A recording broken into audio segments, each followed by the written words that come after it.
Greetings and salutations, good friends. Behold, as I sit here before you, I admit I was wrong. I was wrong, and I am sorry.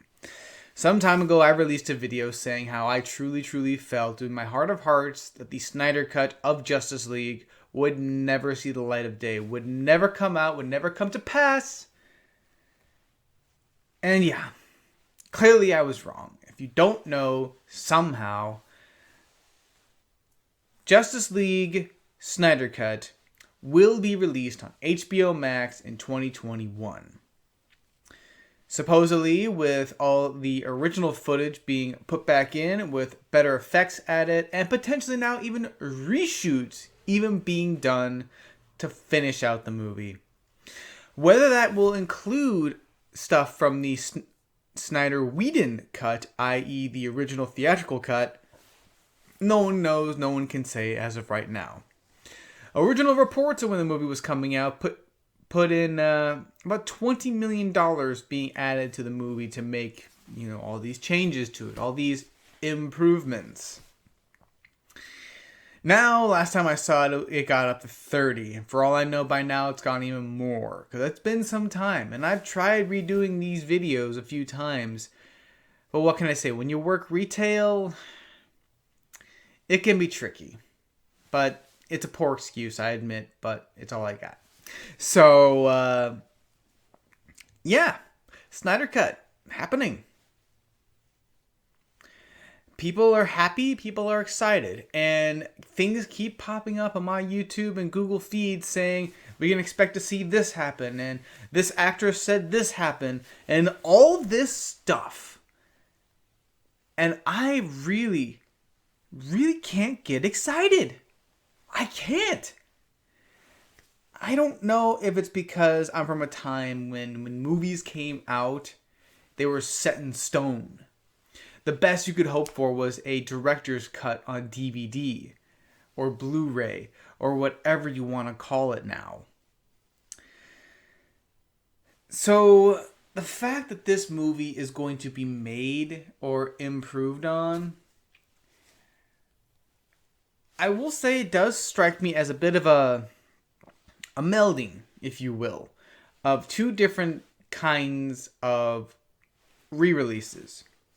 The first one being something of like James Cameron, for example. Sometimes his version of a movie does tend to be a little bit better. Not saying that the theatrical cut was any worse. Far from it. They're usually still really damn good. But then you get his director's cut versions, and they're usually the superior version. The best examples are 3 of my favorite movies of all time happen to be his movies. Judgment Day, Terminator 2, Judgment Day, The Abyss, and Aliens. These 3 movies are absolutely amazing just on the theatrical cut alone. But then you get the director's cut. Then you get additional scenes that were shot and edited and put in the movie but had to be taken out. Either they didn't serve the movie all that much, or they didn't serve it enough and was forced to be cut, primarily due to time. Back then, you had to meet a certain limit in order to be in theaters. Now, not so much. Now, if they feel as though your movie is going to be good enough, then you can go a little bit further. You know what? Heck, I'll throw in Peter Jackson for that matter too. The Lord of the Rings movies. Each movie has its own extended cut. And more often than not, they are better. But that's just one way. That's just one way. Then you get another way. Then you get the George Lucas side of things, where you take the actual theatrical cut and then you add in extra stuff that wasn't originally shot. One argument that could be made is for A New Hope, where there was a scene shot originally between Han Solo and Jabba the Hutt before they knew what Jabba looked like. So then they edited that to make it look better. Was it needed? Was it necessary? Arguable, but It's a fun scene, and it was nice to see an original scene, a younger Han Solo for that matter, interacting in a way we hadn't seen before. But then the rest of that was just unnecessary, unneeded.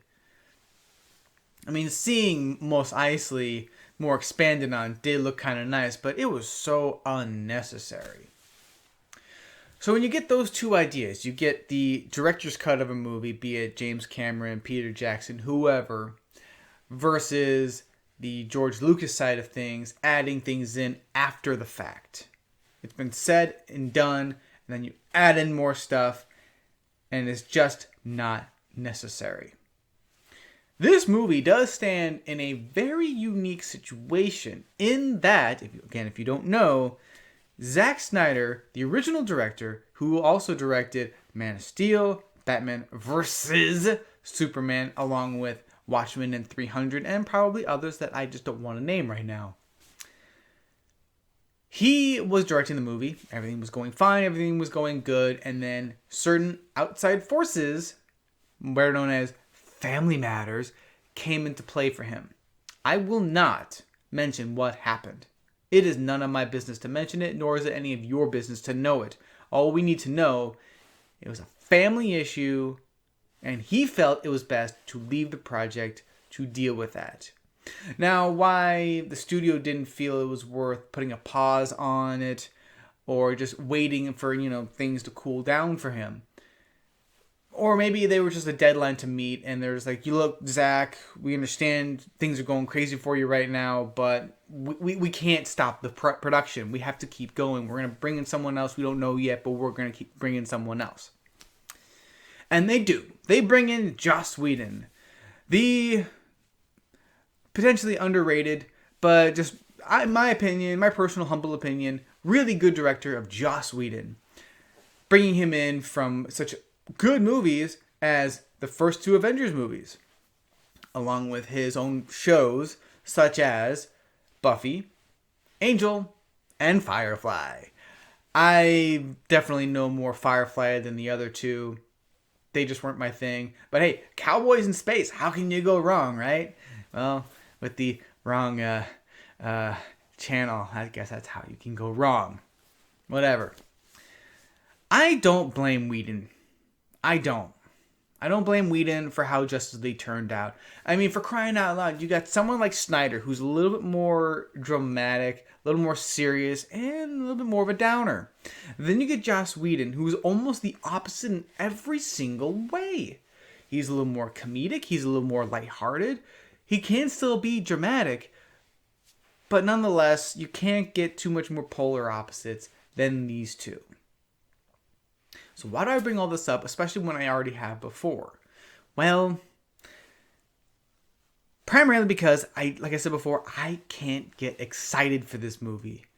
Mostly because of a fact that people just don't want to understand or accept that this movie will likely still suck.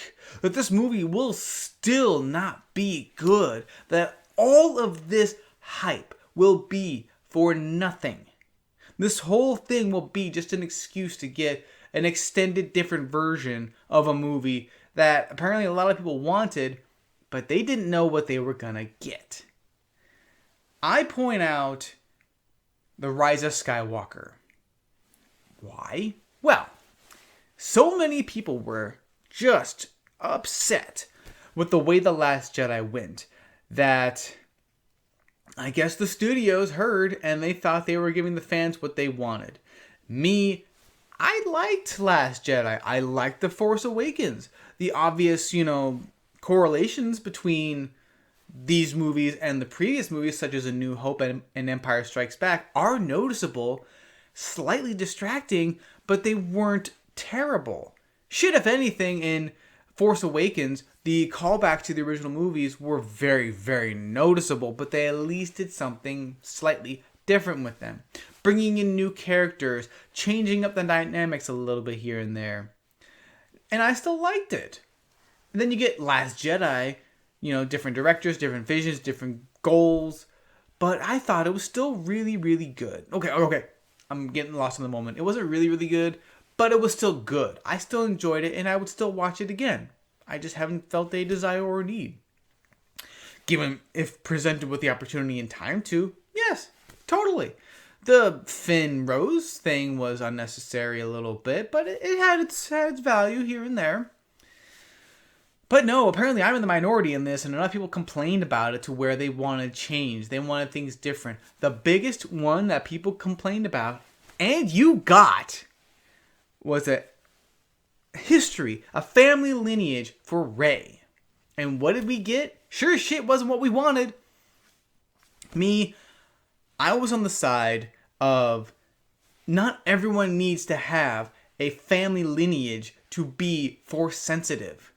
You can just be Force sensitive. You can just be someone who's just strong in the Force. So far as I know, not every Jedi has a parent who was strong in the Force and then it got carried into them.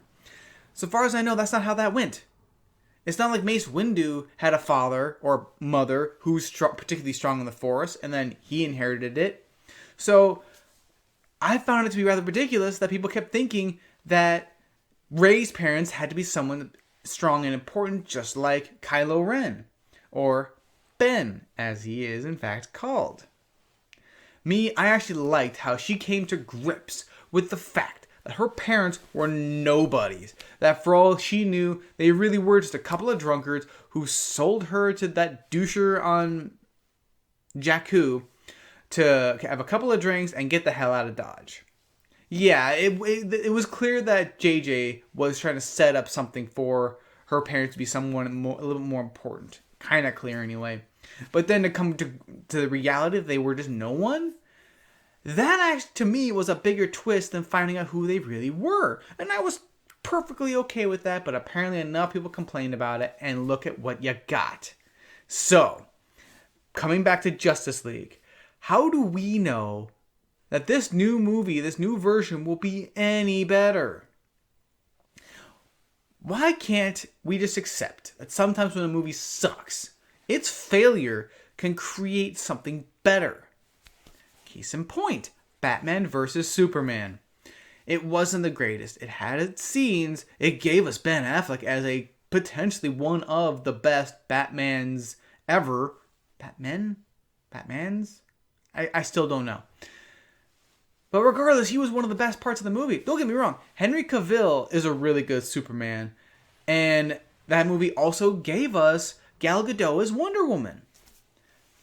But through its failure, it also gave us Wonder Woman's solo movie. Sure, it still doesn't make sense why she went quiet after all this time, only to show up finally for Batman vs. Superman shenanigans.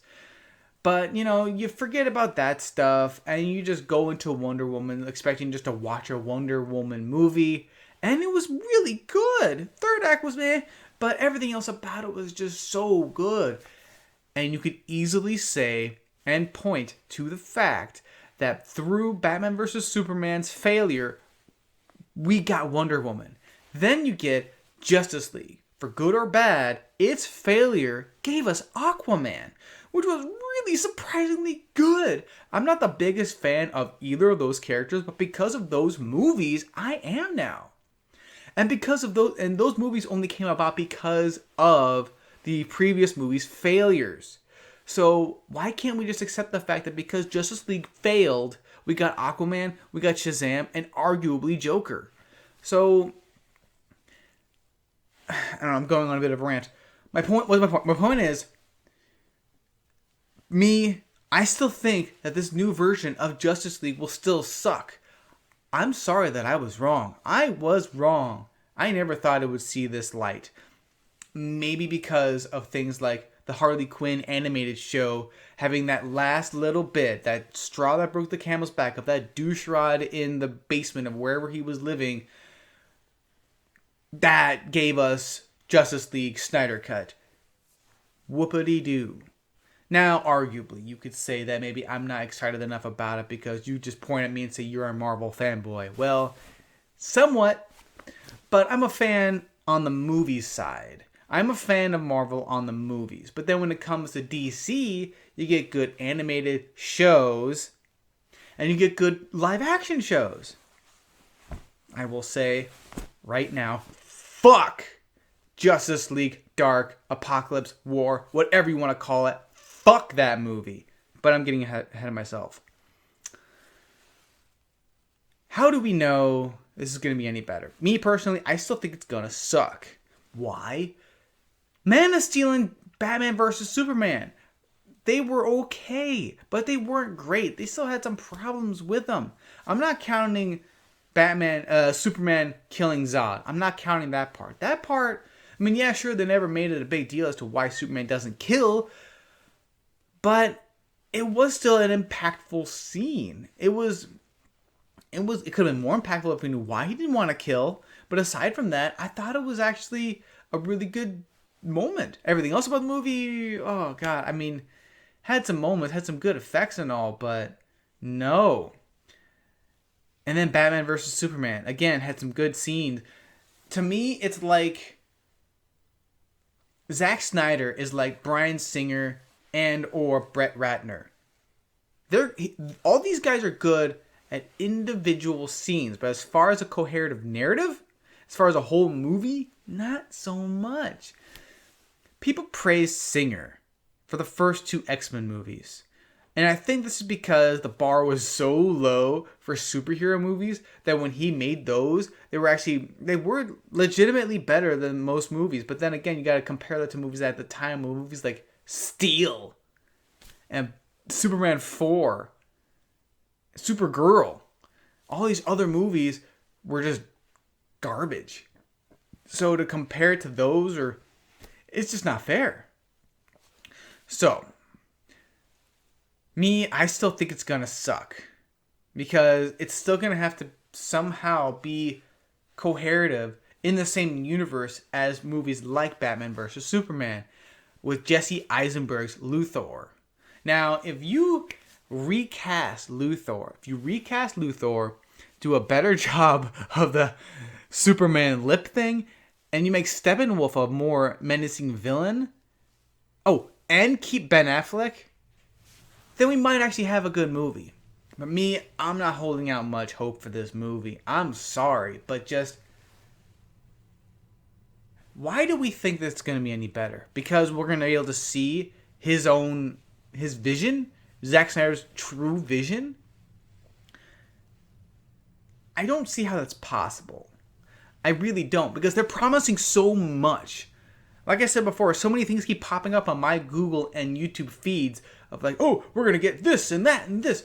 Trying to say how we're going to see the potential origins of Green Lantern, bringing in Martian Manhunter.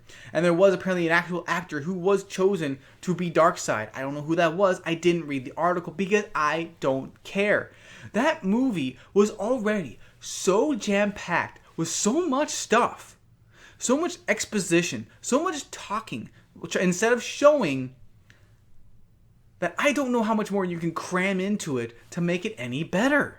You're going to have to take some stuff out or retool it, rechange it. I mean, as far as I know, they are going to do that. What they're going to change, I don't know. But I really don't see how adding in all this extra stuff is going to make it better. Do I want to see Martian Manhunter in a movie? Yes, I think it would be really cool. I don't know who you'd pick to be him. And me personally, I hope they bring in Jon Stewart's Green Lantern, because for me, he's my Green Lantern, because I grew up watching the Justice League animated show. I didn't really know too much about Hal Jordan. I didn't really know too much about Kyle Rayner. I just know they're there. I mean, I read the Green Lantern versus Aliens, and it was Kyle Rayner in that, and that was weird. But I just hope they bring in Hal Jordan, and I hope they bring in Idris Elba. He would be such a good Hal Jordan, Jon Stewart. But I don't see how you can cram in all these people and make it good. Not to mention, the biggest thing is, in a weird way, this is both the good and the bad thing about it. We're trying to convince ourselves that this movie is going to be Zack Snyder's original vision. That's impossible. It really is impossible. And bear with me here. Zack Snyder has, without a doubt, the most unique situation any director in history has ever had. He can actually read the reviews, read the notes from people on his movie and Whedon's movie, and see what went wrong and how to change it, how to improve it. We will never truly see what his original version was. It's simply not possible. People change over time. People's opinions on both themselves and the world change over time. That's just, it's you can't avoid that. You cannot block out everything in the world in the hopes of staying true to your values. It's very, very, very difficult. I guess it's not really impossible, but it is very tricky to do. So, with that in mind, yeah, he has a great opportunity to read all these reviews and notes and all that stuff and then make his movie better. But how do we know that him making it better is just him responding to what he thinks the fans want? For all we know, he's still just going to do his own thing. He's still just going to disregard what everyone says and just do his own thing. You know, props to him for doing that. But, again, there's no guarantees here. And I'm sorry, whatever he says in an interview doesn't mean anything. Because I recall a lot of interviews with directors over the course of, history, saying they're going to do this and this and this, but then the movie comes out to be the exact opposite of what they promised. It's happened before, and it will happen again in the future. I'm not saying it's going to happen with this movie, I'm just saying movies in general.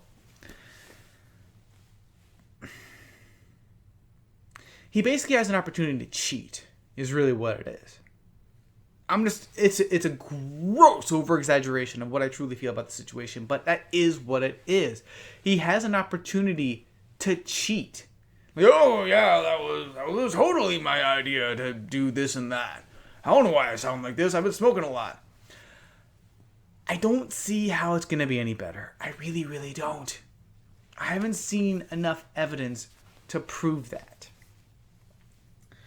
So, I will say, I'm certainly curious as to what's going to happen, but I'm not going to go out of my way to watch it.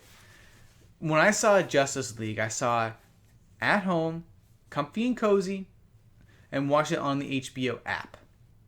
In fact, actually, I was at my in-laws' house, and I watched it. I was watching their house for the day, and I thought, you know what? They've got that on. Sure, I'll watch it. And if I didn't watch it for free, I probably would have stopped it at some point and just said, forget it. Because I have left movies. My wife and I have left movies, but it's very rare. The biggest one was Zoolander 2. And I wouldn't have had a problem with walking out of Justice League if I saw it in theaters. I mean, I might have reached a certain point where, like, it's going to get better, it's going to get better, it's going to get better. No. I'm going off track, I know.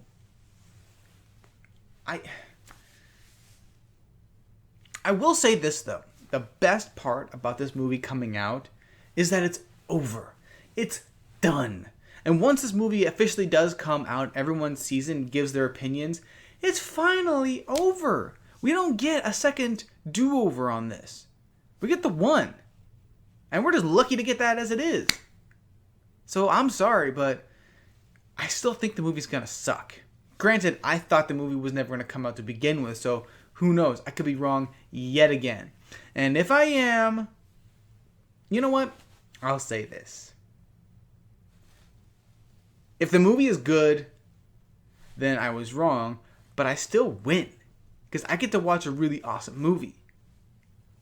And if I was right, I still win because I was right. I'm not saying I am or not, of course. There's no way to tell. But I am going to say, and leave it at this, I still think it's going to suck. I don't know how they can fix it outside of just proclaiming, yeah, I saw this didn't work in the original version, so I'm going to change it.